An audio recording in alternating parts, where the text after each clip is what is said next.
So, voting don't matter, right? That's what people think. That's what people say, right? Now, I'm just going to give you this little example, and I want to touch on two things. Number one, I want to prove how voting do matter. Number two, I want to prove that once you get a policy objective passed, that's not the end. You got to fight to keep it. The Voting Rights Act getting overturned, or well, at least a section of the Voting Rights Act getting overturned, should have taught us that a while ago, but it hasn't. All right, so in New York State, Democrats finally took control of the state Senate and the state assembly all at once, right? They should have had control of the state senate before, but there was like these six to eight Democrats that actually caucus with Republicans. Real complicated, right?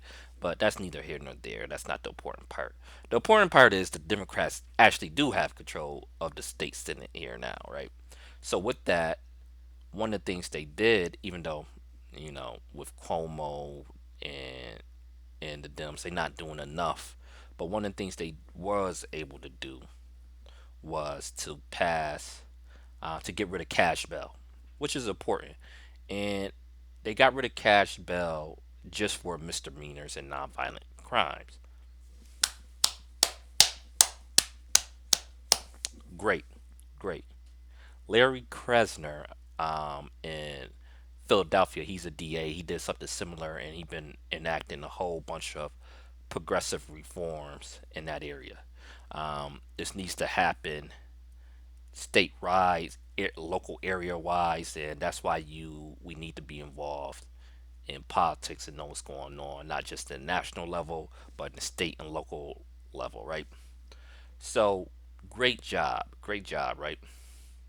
So now they finally starting to enact that because it just went into effect about maybe a few days ago.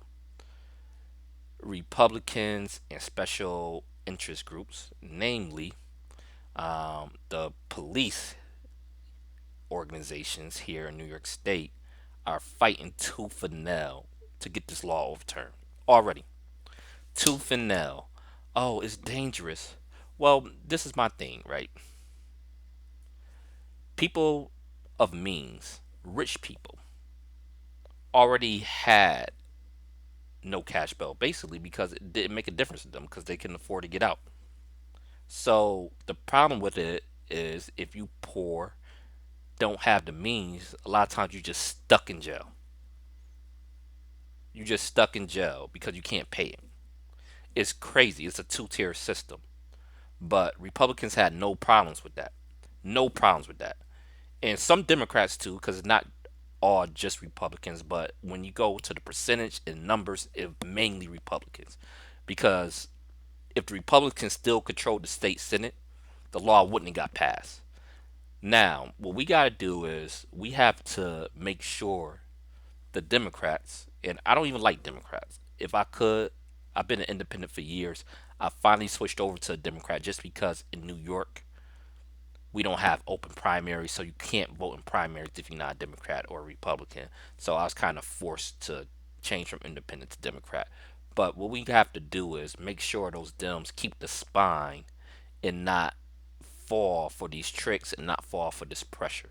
Because what they doing is scare tactics. They try and say, "Oh my God, crimes is going to happen if you release." Yo, it's only for misdemeanors. Only for misdemeanors. It's not like somebody that commit a violent crime is is going to be let go right away. It's a scare tactic. Don't fall for it. It's BS, you know. But this is a reason why we have to be involved. We should call our local representative. If you're in New York State, if they them and back them up, be like, don't fall for that pressure. Support, even now, every now and then, scrape off a little change and donate to a campaign. You know what I'm saying? Because that's the easiest way to get them to talk to you, especially in local levels. A lot of times, it don't cost as much money to get a little bit of access and get into that donor list. But we gotta start working on the stuff we can work on. Once we get something accomplished, the job is not over because they will fight to overturn it. That's how it is.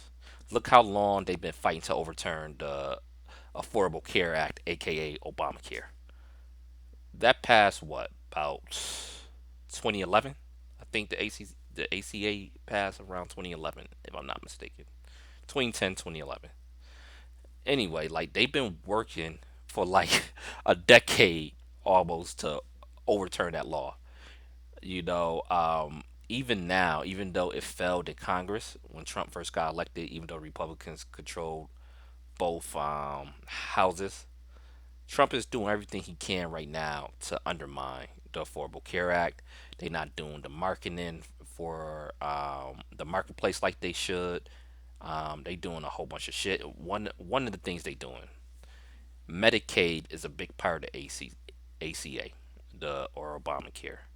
And I have this argument with one of my friends all the time because he just under the impression that everybody where I'm at got health insurance because a lot of them either have health insurance through a union job or they have Medicaid, right?